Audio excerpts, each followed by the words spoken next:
Well, good afternoon, good morning, good evening, um, all of that. I'm glad that you joined me again for another episode of Life Lessons. Glad that you're here today. Man, it's been a kind of a whirlwind during the last week or so. Easter's come and gone. All of the celebrations. I hope you had a wonderful Easter celebration with your family and loved ones. We are full bore into spring, although doesn't really feel like it. It is spring. Um, I've noticed. I've already cut my grass one time. Uh, I've been really happy and enthused about that. Um, and been out riding the motorcycle a little bit more. Doing all those things that I had anticipated over the winter being able to do. I've started doing those. I'm glad that you're here today.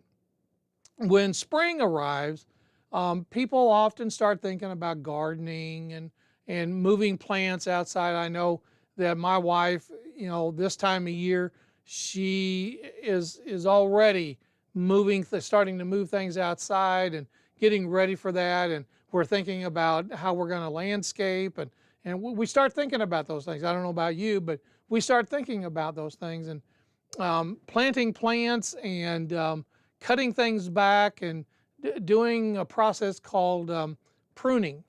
And I got to thinking about that, and I was talking to my wife about that the other day. What is involved in pruning? What happens with that? That's what I want to talk to you about. That's this life lesson this week and this is the title of the life lesson. It's not punishment, it's pruning. 4 ways God develops you. 4 ways. We often look at some of the bad things that we would refer to or we would see as bad things.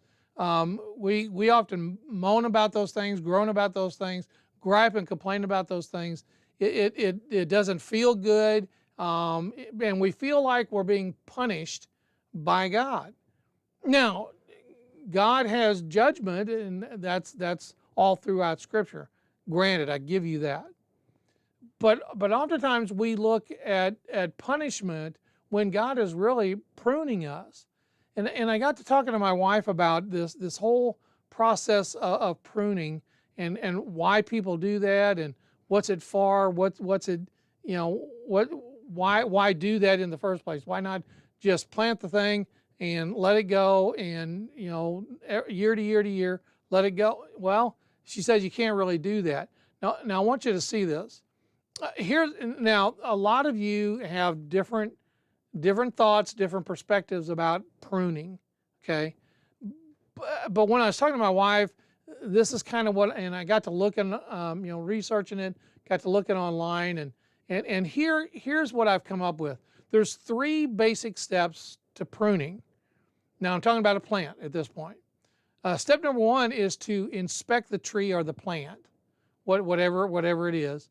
And if you see, kind of dead-looking limbs or dead-looking branches or, something looking dead, then you've got to do something. So you identify which branches to keep and which branches to remove. Simple, right?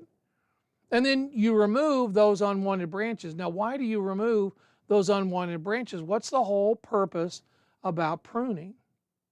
Pruning, and we're going to look at this, I'm going to outline 4 things for you. Pruning offers an opportunity for growth. Pruning offers an opportunity for growth. If you don't prune a tree or a bush, a plant, when it's needed, then what's going to happen? Well, that dead, if I can put it this way, that dead growth, that dead branch, that dead limb, whatever, is going to infect the rest of the plant. So pruning something back, pruning a plant back, offers opportunity for growth, and that's what this is all about.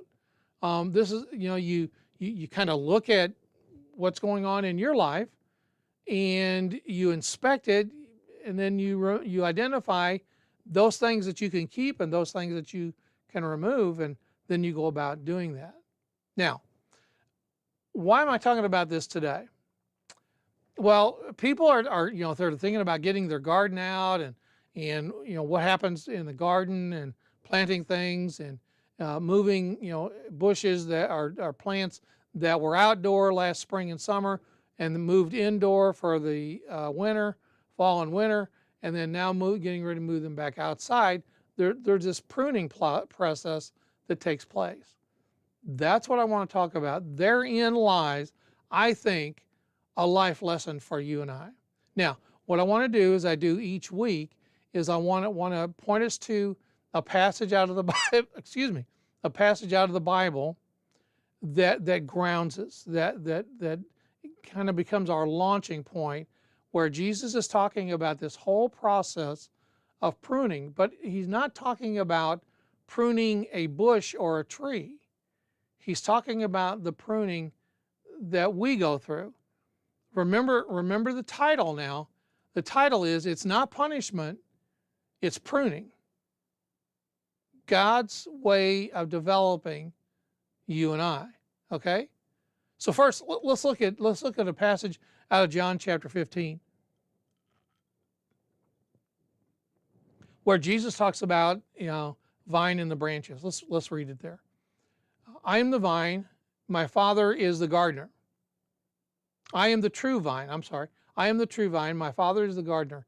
He cuts off every branch in me that bears no fruit, while every branch that does bear fruit, he prunes, so that it will be more fruitful. Now, I want you to catch what he's saying. He's saying, look at it. I am the true vine, and my Father is the gardener. He cuts off every branch that bears no fruit. It's not useful.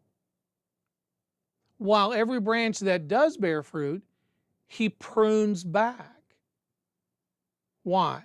So that it will be more fruitful. So that it will be more fruitful.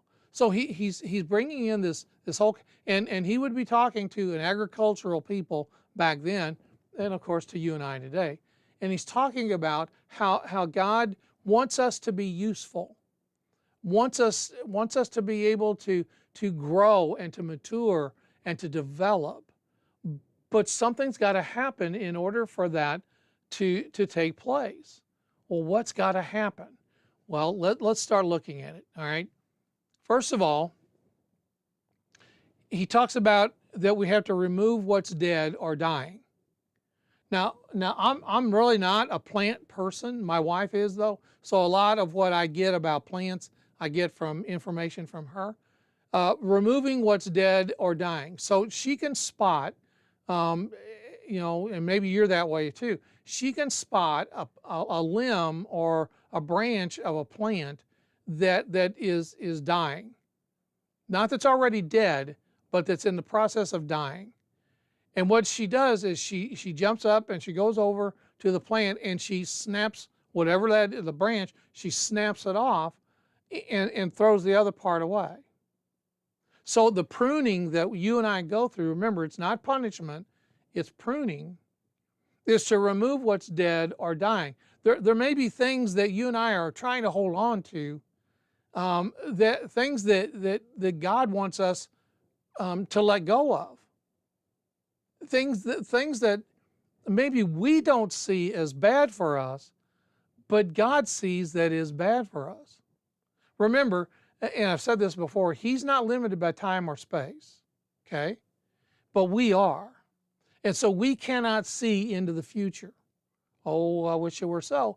We cannot see into the future, but he can.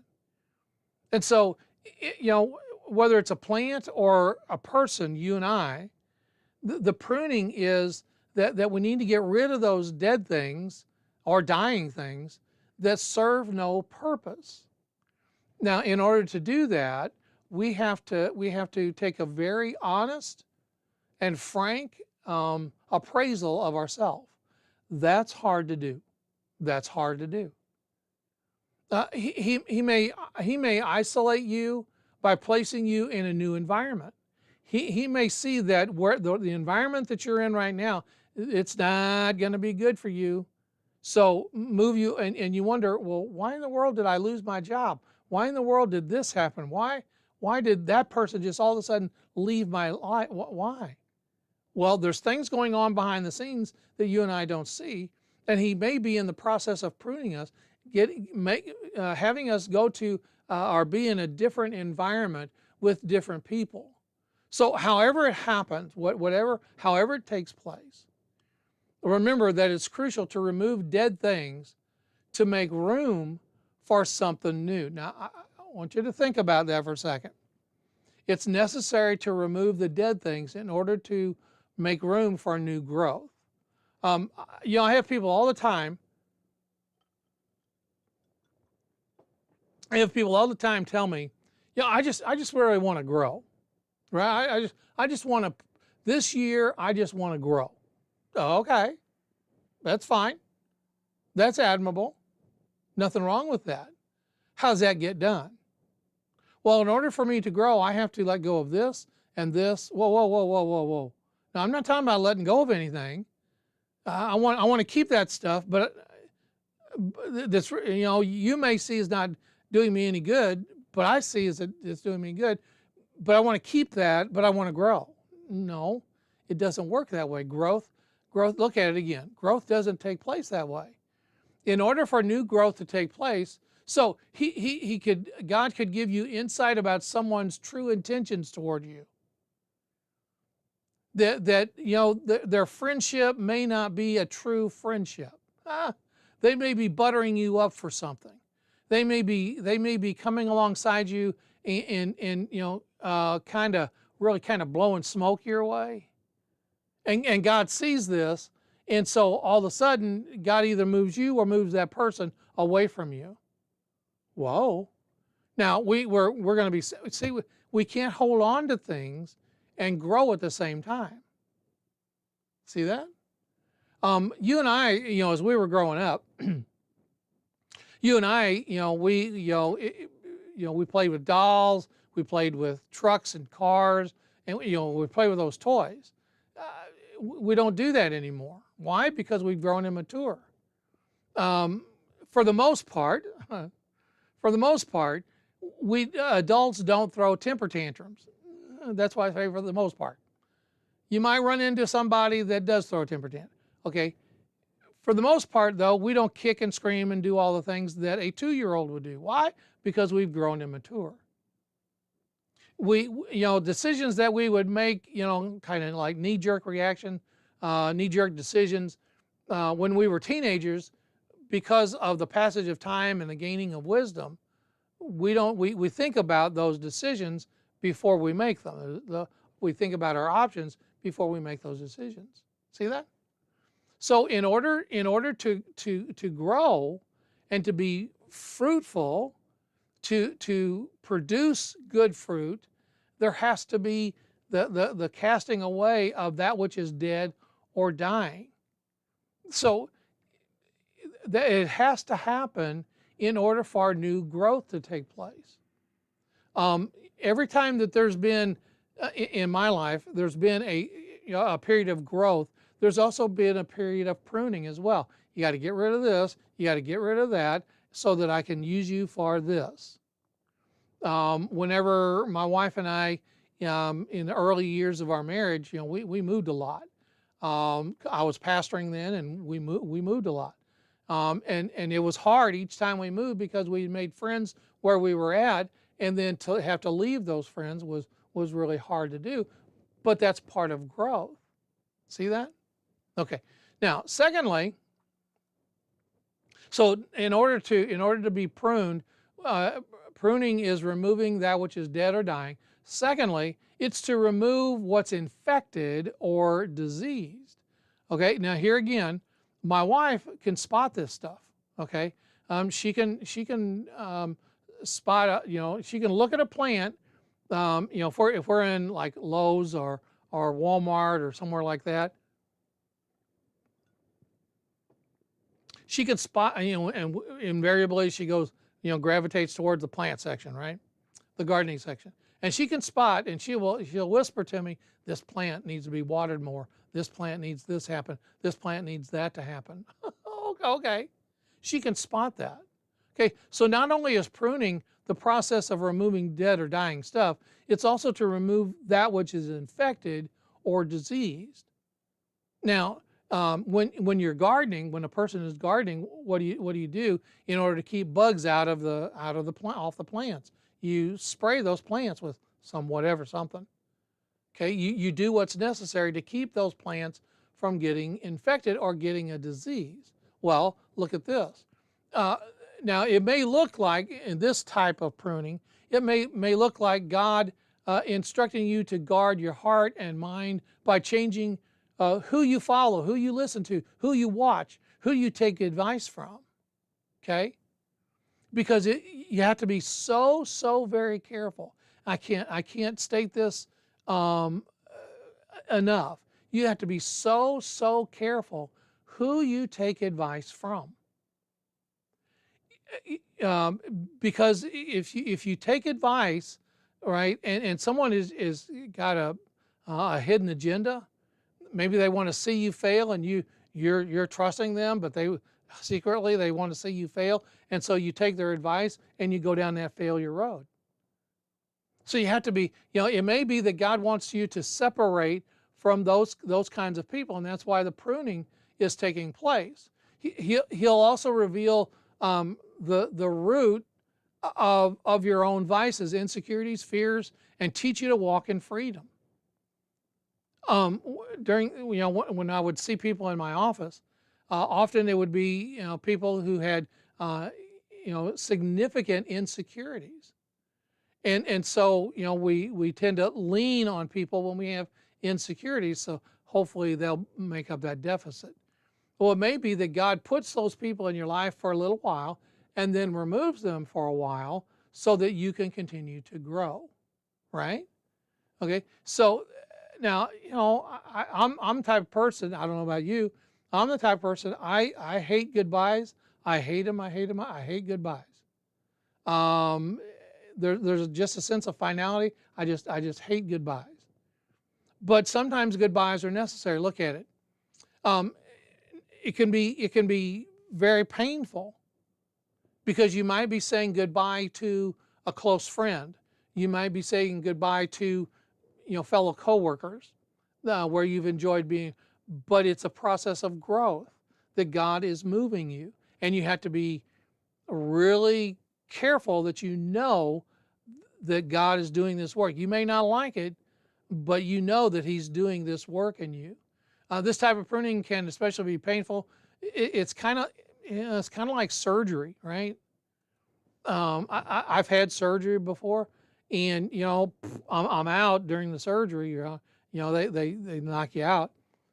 But when I come to, a couple of days after the procedure, whoa, is there pain? Ooh, wait, hold on. Well, pain. Well, sometimes pain has to be inflicted in order for growth to take place. Now, you can not have surgery and whatever's going on with you will continue. And then it's going to get worse and worse and worse and worse. Or you can go through the pain of having the surgery, knowing that on the other side of it, after recovery, you're going to be a whole lot better. See that? So pruning is necessary in order for you and I to have removed what is infected or diseased. If you and I get infected with the flu virus, we take medicine in order to get rid of that virus, right? Same thing applies here to pruning. In order to get rid of something that is infected or diseased, it has to be taken away, or otherwise it's going to infect your whole life, and not only your life, but the lives of those around about you. Okay, now let's keep moving. Number 3, pruning is to remove what hinders you. So this whole thing with pruning a plant. So the way it works is that dead branch, it tends to sap all of the nutrients from the live plant to try to keep something alive with that dead branch or that dead limb or that dead part of the plant. So what has to happen? Well, look at it. We have to remove what's hindering that plant from further growth.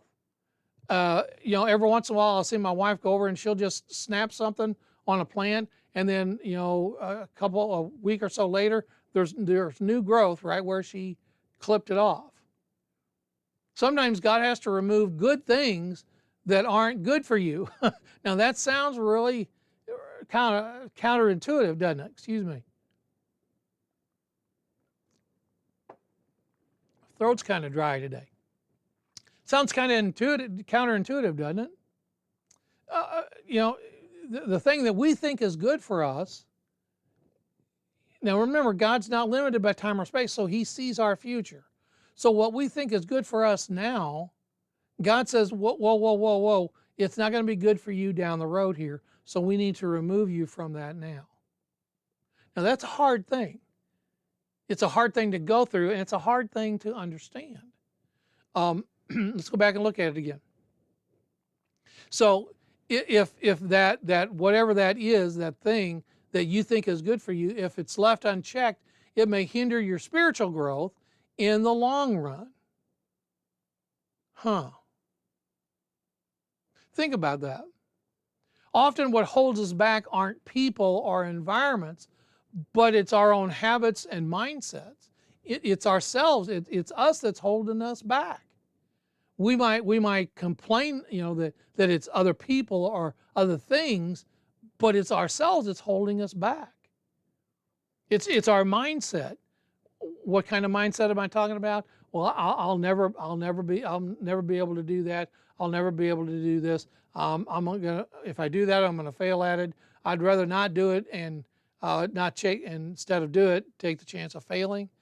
That mindset, right? It's what I refer to as the grasshopper mindset. And sometime I'll talk about the grasshopper mindset. But it's kind of like that. There's no way that I'm going to be able to accomplish X, Y, or Z. Really? Well, okay, wait a minute. Now this is more, I want to say this quickly. This is more than just positive thinking, okay? It's more than that. It's more than name it and claim it. It's much more than, I don't hold to the name it and claim it theology. I just, no. If that were true, there would, everybody in the world would be a billionaire, okay? Name it and claim it, no. The Bible doesn't teach that. So oftentimes we're held back not by people and not by our environment, but by our own mindset. Maybe you're in a job where you would like a promotion. Well, have you been working toward that? Or do you expect that it would just be handed to you on a silver platter? We do live in a society, we live in a culture that is me-oriented and entitlement-oriented. Just because I live and breathe and walk and talk, I deserve X, Y, or Z. That's not the way life works. It's just not. And so it may not be people or environment that's holding you back. It may be you that's holding you back. What is it that you would desire to do? What is it that you would dream of doing? What is that? Some people would say, well, I dream of being my own boss, right? I just dream of being my own boss. Well, take it from me, being your own boss is not everything it's all cut out to be, okay? It's hard work to be your own boss.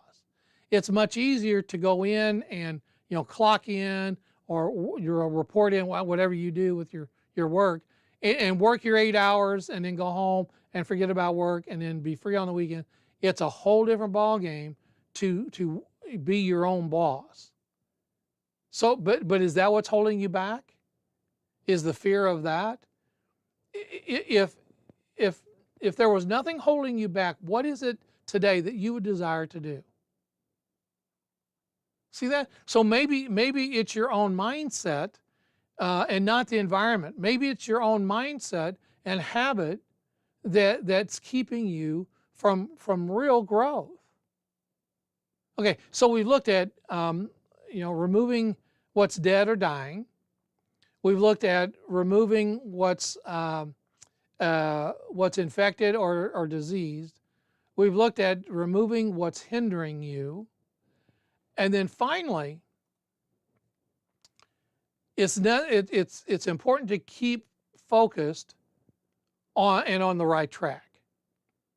So, some Proverbs chapter 3, verse 5 and 6, a well-quoted passage. Trust in the Lord with all your heart. Do not depend on your own understanding. Seek his will in all you do, and he will show you which path to take.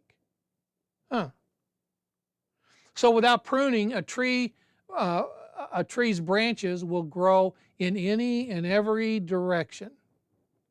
We've got trees here on our property that were not groomed, when they were young plants, and they've just got branches, going every which way. Okay, so when I'm talking about keeping focused, right, it's trusting God. That's look at it again. Trust in the Lord with all your heart. Now, the King James version of this, which I like better really, lean not to your own understanding. In all your ways acknowledge him, and he will do what? He will direct your path. He will direct your path. We have this new thing now, been out for years, called GPS. Maybe your vehicle has GPS, or maybe you use your phone for GPS. And GPS, you put in there, where you're at and where you want to go, your destination, and then it plots it out for you, the quickest, the shortest distance between where you're at and where you want to go.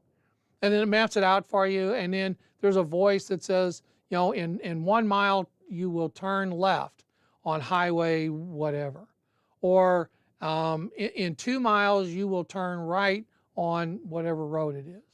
Okay, look what it says. Trust in the Lord with all your heart.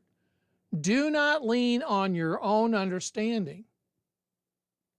Don't lean on your own understanding, but in all your ways, in all what ways? In all the ways we've been talking about. Acknowledge him, and he will do what? He will direct your path. So without pruning, a tree will grow, or a plant will grow in every which direction. There's no real focus. If you talk to someone who is an expert in, what do they call them, a horticulturist, I think, someone who is they will tell you about training plants to go a certain direction. For a season, those branches grow, the leaves bear fruit, but eventually, too many branches become too burdensome to be a blessing to that tree or that plant. And the same is true with us. You and I, in order to be fruitful, in order to live a wonderful, blessed life, we have to stay focused. It says, trust in the Lord. Don't lean to your own understanding. We have this thing that we call our gut, right? My gut tells me this, my emotions tell me that. No.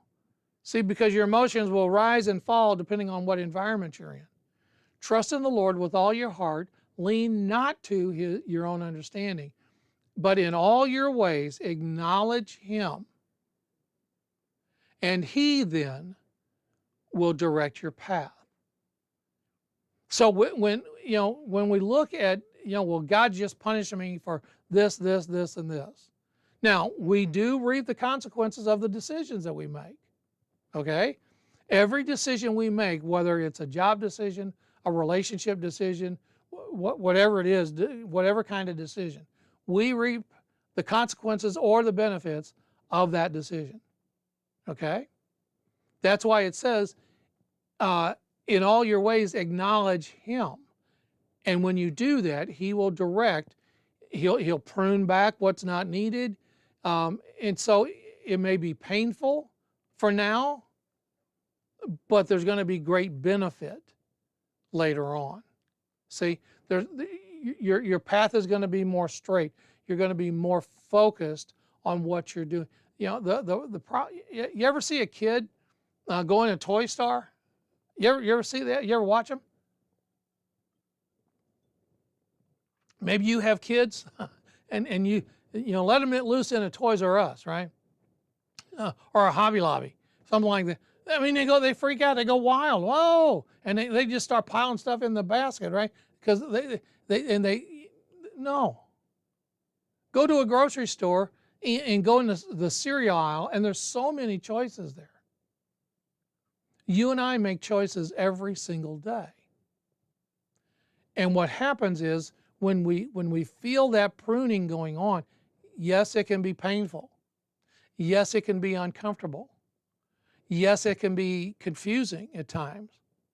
But when we trust in the Lord, then we know that, well, okay, he's doing something. I'm not sure what he's doing. And so what I pray is, God, show me what you're doing. I don't understand what you're doing. I know you're not the author of confusion, but so I want to understand exactly what you're doing in my life. See that? So today we look at, from a very practical standpoint, this whole process that takes place every spring in households all over the country of pruning back plants. Why do you do that? If what is true of pruning plants, say that real quick, pruning plants, then it's true in our lives. So I wonder today, what are you going through a pruning process? Is God doing something that's uncomfortable? Is what's going on with you uncomfortable right now? It may not be an attack, of Satan. It may be God pruning you, getting you ready for new growth, whatever that growth might be. Are you ready for it? Is it time to prune back some things in your life? Is it time to get rid of that which has been hindering you, holding you back? Get ready. God may be doing that very thing in you this very moment. And I can be excited with you and for you, because that means that God's getting ready to use you in some great way and to bless you and to grow you and to mature you to being the person that he desires for you to be. What a wonderful way to think about pruning. It's not an accidental thing. It's an on purpose kind of process. And it is indeed a process. I want to thank you for tuning in to this episode about pruning. It's not punishment. No, no, no, no, no. It's God pruning you. And when you look at it from that perspective, it just opens up a whole new kind of understanding for you. Is that you? Thanks for tuning in to this episode on pruning. I hope you got something out of it. Share it with someone else.